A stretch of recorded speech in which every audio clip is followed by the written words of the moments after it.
तीन दिन राज्य में प्रबल वर्षिब भाषिब यह चारोटी जिला को कराଯାଇଛି अलर्ट जारी। आसंत जानिबा एही संपूर्ण खबरटी को। तातीरे लागिब ब्रेक, कमिजिब खरा, बढ़िब वर्षा। आसंता 3 दिन पर्यंत राज्य में भल वर्षा नहीं आकलन करिछि आंचलिक पाणीपाग विज्ञान केन्द्र। कालबैशाखी प्रभाव कालिठू बढ़िब वर्षार विस्तृति। ट्रपलाइन प्रभाव में राज्य को उत्तर पश्चिम दिग बदल दक्षिण दिगरू पवन प्रवेश करिब, जहाँ राज्य को जलीय बाष्प नहीं आसिब। शुक्रवार प्रबल वर्षा नहीं अलर्ट जारी करिछि पाणीपाग विज्ञान केन्द्र। केउंझर, देवगढ़, संबलपुर और अनुगुल प्रबल वर्षा हब।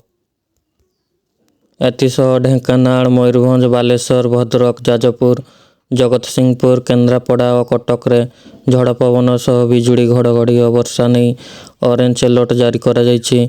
अन्य समस्त जिला को येलो अलर्ट जारी होइछि। सेही भली 30 तारिख रे 3 जिले में हेब प्रबल वर्षा। उत्तर पश्चिम रे ऑरेंज और बाकी अन्य समस्त जिला को येलो अलर्ट जारी करा जायछि। वर्षा फल दिनर तापमात्रा 4 डिग्री पर्यंत ह्रास पाइब। विलंबरे आसिब दक्षिण पश्चिम मौसुमी वायु। जून 10 पर ओडिशा छुईपारे मौसुमी वायु। घूर्णिबलय सृष्टि संभावना क्षीण थिबारु जून 3 पर बढ़िब खरा।